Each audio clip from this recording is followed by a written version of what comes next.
welcome back. We are doing beta objective of budget, government budget. We have done this 2 point GDP growth and allocation of resources. Now next is provision of public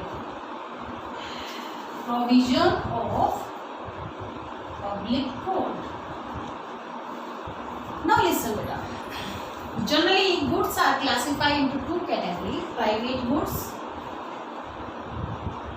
and public goods. Private goods are those goods which can be provided through market mechanism, like transaction, individual consumer and production, transaction between consumer and producer. तो वो private goods है. Like we purchase different item from the market, different goods and services from the market, like different fruit, vegetable, AC, cooler, fridge, bed, chair, table. These are private goods. Okay. And public goods are those goods which cannot be provided by market mechanism, जो market के जरिए नहीं मिलती आपको. ठीक है. And these goods are available for all person, सभी के लिए available है. Like street lighting, law and order, defense, public park. Clear. ये कैसी गुड है? Public good. अब आप देखो बेटा, जो प्राइवेट गुड हैं जो कि हम मार्केट से परचेज करते हैं,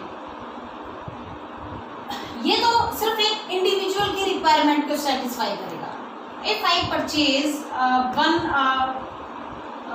dress, any dress, then it will satisfy my requirement only. But जो पब्लिक गुड्स है ये सभी की रिक्वायरमेंट को जो है सेटिस्फाई करेगी. Everyone can use public park, जो भी आपके आसपास में पार्क है सभी उसका यूज कर सकते हैं. जो स्ट्रीट लाइटनिंग है सभी के लिए अवेलेबल है. किसी एक बंदे को तो प्रॉफिट नहीं मिल रहा है ना, वो पब्लिक गुड है. तो गवर्नमेंट अपने बजट पॉलिसी के जरिए, बजटरी पॉलिसी के जरिए क्या करती है? पब्लिक गुड को प्रोवाइड करती है. These are very necessary. अगर एक कंट्री में लॉ एंड ऑर्डर ना हो, ट्रांसपोर्टेशन जो है, पब्लिक हेल्थ फैसिलिटीज ना हो, लाइक रोहतक में मेडिकल है, वो सब फैसिलिटीज ना हो, तो क्या पब्लिक का वेलफेयर पॉसिबल है? नहीं हो सकता ना. सो यहाँ पर गवर्नमेंट अपने बजट पॉलिसी के जरिए पब्लिक गुड को प्रोवाइड करती है. इस टाइप से रिसोर्स को एलोकेट करती है, इस टाइप से अपने बजट में इन चीज़ों को इंक्लूड करती है, इन सर्विसेज को इंक्लूड करती है कि मैक्सिमम से मैक्सिमम पब्लिक गुड जो है पब्लिक के लिए अवेलेबल हो सके. रोड्स जो है वो अवेलेबल हो सके, पब्लिक हेल्थ सेंटर जो है वो अवेलेबल हो सके. जो मेजर्स हैं टू कंट्रोल द पोल्यूशन, उसके लिए जो मेजर जो स्टेप उठाए जाते हैं कंट्रोल करने के लिए पोल्यूशन के लिए, वो सब के लिए जो फायदेमंद हो, तो ये भी ऑब्जेक्टिव रखा जाता है गवर्नमेंट बजट में. Okay, this is our. Now next is after provision of public good, next is equitable distribution of income and wealth. Okay, or we can say redistribution of income and wealth. Redistribution of income and wealth. Now listen, equitable distribution of income is the main goal of the government. ठीक है. Equitable distribution का मतलब बेटा देखो, ये बिल्कुल नहीं है कि एक डॉक्टर की और एक पीएम की इनकम सेम हो. इसका मीनिंग ये नहीं है. इक्विटेबल डिस्ट्रीब्यूशन का मतलब है कि जो पीएम को इनकम मिलती है वो एटलीस्ट इतनी हो कि उसकी सारी बेसिक रिक्वायरमेंट कंप्लीट हो जाए, उसकी फैमिली की रिक्वायरमेंट्स कंप्लीट हो जाए. ओके, जो भी उसकी फैमिली मेंबर है. तो इक्विटेबल डिस्ट्रीब्यूशन जो करना इनकम का और वेल्थ का, this is main objective of the government budget. और ये इक्विटेबल डिस्ट्रीब्यूशन कैसे अचीव किया जा सकता है? गवर्नमेंट इसके लिए क्या स्टेप इनिशिएट करती है? Like taxation and subsidy. Government क्या करती है? जो रिचर सेक्शन है या वी कैन से लग्जरीज जो आइटम है उस पर ज्यादा टैक्स इम्पोज करती है. ज्यादा टैक्स लगाने का रिजल्ट क्या होगा? उनकी प्राइसेस हाई होंगी. ठीक है. और रिचर सेक्शन कैन अफोर्ड, तो वहां से इनकम मिल सकती है गवर्नमेंट, और उस इनकम का यूज किया जा सकता है to provide subsidy to the poor section को सब्सिडी प्रोवाइड करने में। इसके अलावा you know very well about the PDS system also, public distribution system. इसमें गवर्नमेंट क्या करती है, जो बीपीएल फैमिलीज है, बिलो पॉवर्टी लाइन पीपल है, उनको गवर्नमेंट एसेंशियल आइटम जो है, नेसेसिटी आइटम जो है वो प्रोवाइड करते हैं। This is type of the subsidy, एक तरह से सब्सिडी प्रोवाइड करती है। तो यहाँ गवर्नमेंट का मेन ऑब्जेक्टिव क्या है, इनकम और वेल्थ का रीडिस्ट्रीब्यूशन करना। तो रिचर सेक्शन पर और ज़्यादा टैक्स इम्पोज करती जाती है और जो पुअर सेक्शन है वहाँ पर टैक्स रेट को कम किया जाता है और वी कैन से उनको सब्सिडी जो है प्रोवाइड की जाती है। Now next point is balanced regional growth. अब ये पॉइंट देखिए,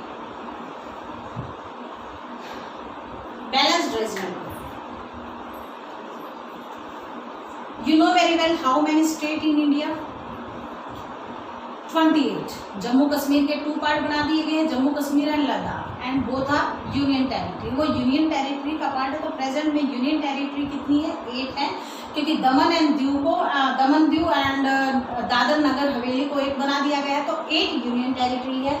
तो गवर्नमेंट का क्या ऑब्जेक्टिव है, देखो, बैलेंस्ड रीजनल ग्रोथ करना। जो रीजनल, जो डिफरेंट स्टेट है उन सभी की ग्रोथ हो। ऐसा ना हो कि पंजाब हरियाणा जो एरिया है उनकी तो ग्रोथ हो जाए, गुजरात जो है उनकी तो ग्रोथ हो जाए, बट जो दूसरे एरिया है, यूपी के एरिया जो है, बिहार का जो एरिया है, या हम किसी और दूसरे स्टेट की बात करें, उनकी ग्रोथ ना हो।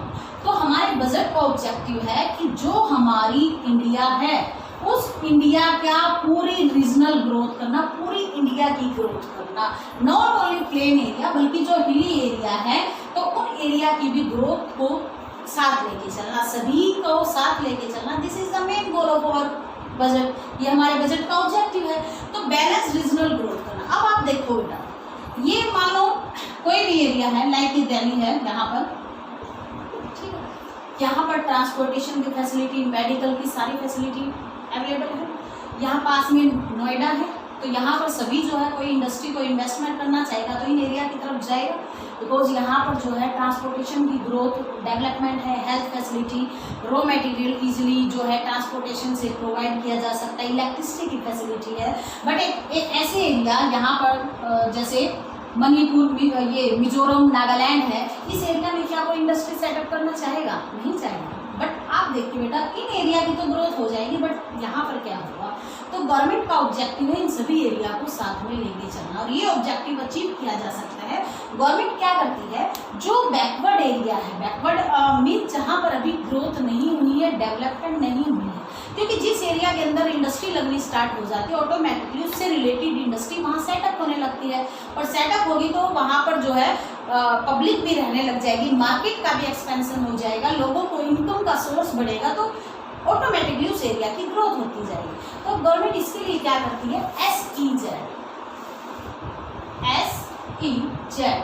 स्पेशल इकोनॉमिक जोन जो है गवर्नमेंट सेटअप करती है। These special economic zone means these are the industrial area. Specially जो है इंडस्ट्रीज की ग्रोथ के लिए गवर्नमेंट ये एरिया जो है सेटअप करती है, जो कि जो है प्राइवेट इन्वेस्टर इन एरिया में इन्वेस्टमेंट करने के लिए एनकरेज हो सके। यहाँ गवर्नमेंट सारी फैसिलिटी प्रोवाइड करती है, ट्रांसपोर्टेशन की, इलेक्ट्रिसिटी की, सीवरेज सिस्टम, वाटर सप्लाई, ये फैसिलिटी प्रोवाइड करती है। इसके अलावा गवर्नमेंट इन बैकवर्ड एरिया की ग्रोथ करने के लिए गवर्नमेंट क्या प्रोवाइड करती है, सब्सिडी भी प्रोवाइड करती है। Those who want to invest their money in this backward area, in area पर इन्वेस्ट करना चाहते हैं तो गवर्नमेंट उनको लाइसेंस भी इजिली प्रोवाइड करती है। इसके अलावा सब्सिडी किस सेंस में कि जो भी उनको रॉ मटेरियल चाहिए, वो रॉ मटेरियल अगर आपको लो प्राइस पर मिल जाएगा तो इट मीन्स हम क्या होंगे, एनकरेज होंगे इन्वेस्ट करने के लिए भी, कॉस्ट ऑफ प्रोडक्शन कम आएगी। इसके अलावा गवर्नमेंट क्या प्रोवाइड करती है, अभी इलेक्ट्रिसिटी की पर यूनिट रेट आपसे कम चार्ज करेंगे आप, इट मीन्स क्या होंगे, हम एनकरेज होंगे और इन्वेस्टमेंट करने के लिए। इसके अलावा जो है गवर्नमेंट टैक्स हॉलीडे भी करती है, मतलब इन एरिया की ग्रोथ में के लिए, इन एरिया में इंडस्ट्री सेटअप करने के लिए गवर्नमेंट टैक्स हॉलीडे प्रोवाइड करती है कि आपको initially 4, 5, 6, 7 it depend on the government policy कि आपको 5 साल तक कोई टैक्स देने की जरूरत नहीं। अब आप देखिए बेटा, ना तो आपको टैक्स देने की जरूरत, इलेक्ट्रिसिटी की पर यूनिट रेट आपसे कम चार्ज की जाती है, रॉ मटेरियल आपको लो प्राइस पर प्रोवाइड किया जाता है। इट मीन्स क्या हुआ, हम इन एरिया में इन्वेस्ट करने के लिए वो ज़्यादा रेडी होंगे और ऑटोमेटिकली हमारी कंट्री की ग्रोथ होगी, जिसको हम बैलेंस्ड ग्रोथ का नाम देते हैं। Got this? सो ओके बेटा, may be you have got this point. Now next is employment opportunity. Employment opportunity. You know very well, beta. Our population is very large. Okay, approximately 135 crore से भी ऊपर हमारी population है. And you know very well, approximately 23.5% people are unemployed. Unemployed means those who want to do work at prevailing wage rate but does not able to get work. इतनी जो person जो है, इतनी परसेंटेज हमारी unemployed है। तो government के budget का मेन ऑब्जेक्टिव क्या है? एम्प्लॉयमेंट अपॉर्चुनिटी प्रोवाइड करना, मोर एंड मोर एम्प्लॉयमेंट जनरेट करना, चाहे वो कंस्ट्रक्शन ऑफ डैम से, रोड से, हेल्थ फैसिलिटी, एजुकेशन फैसिलिटीज से। लाइक आप डिफरेंट स्कीम जो है गवर्नमेंट लॉन्च करती है, स्वर्ण जयंती ग्राम स्वरोजगार योजना, स्वर्ण जयंती शहरी रोजगार योजना, आपने Mahatma Gandhi national rural employment guarantee, NREGA जिसको हम बोलते हैं, इसके बारे में आपने सुना होगा, विच वाज स्टार्टेड इन 2005 में स्टार्ट हुआ था, एंड जो 100 डेज का एश्योर्ड वर्क प्रोवाइड करता है।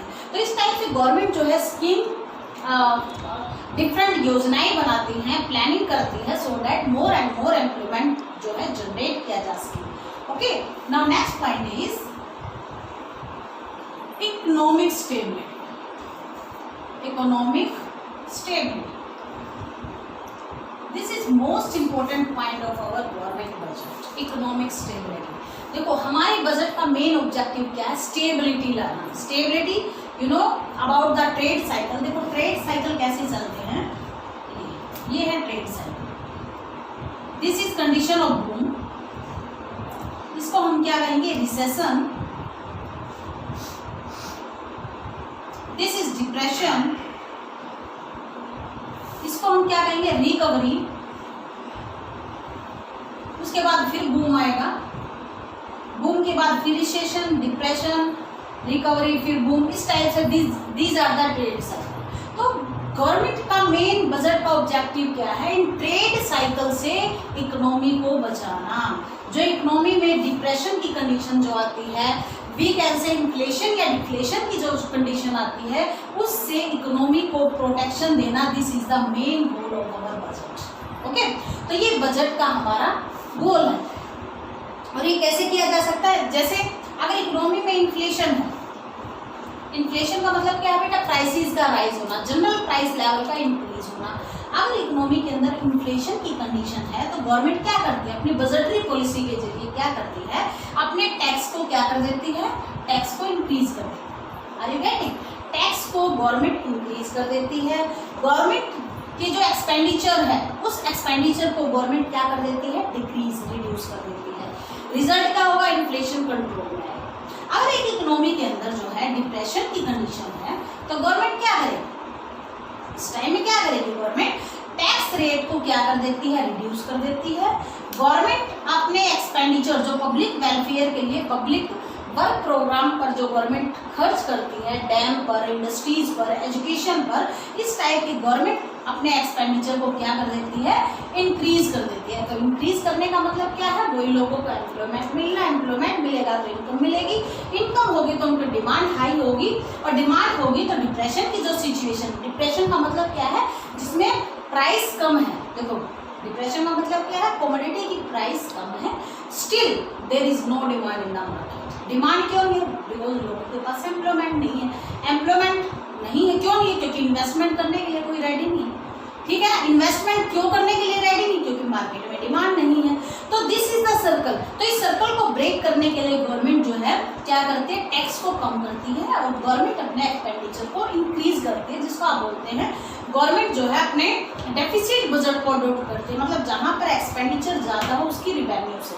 तो इस टाइप से गवर्नमेंट जो है मेन ऑब्जेक्टिव क्या है? गवर्नमेंट का स्टेबिलिटी लाना, और with the help of the budget इन ऑब्जेक्टिव को अचीव किया जा सकता है। Okay, let us revise. We have done बेटा objective of the budget, first GDP growth rate ये इंक्रीज करना, allocation of the resources, third point हमने किया था provision of the public good, provision of public goods, next is distribution of the income and wealth, जिसको आप बोल सकते हैं equitable distribution of income and wealth, distribution of income and wealth. Next point हमने किया employment opportunity, and last one is the economic stability, economic stability. So this is most important question, आपने अच्छे से इसको प्रिपेयर करना है। We have done budget की definition, introduction थोड़ा सा उसके बारे में हमने किया, इसके बाद हमने ऑब्जेक्टिव किए हैं। Maybe I hope you have you got this. Okay, thank you.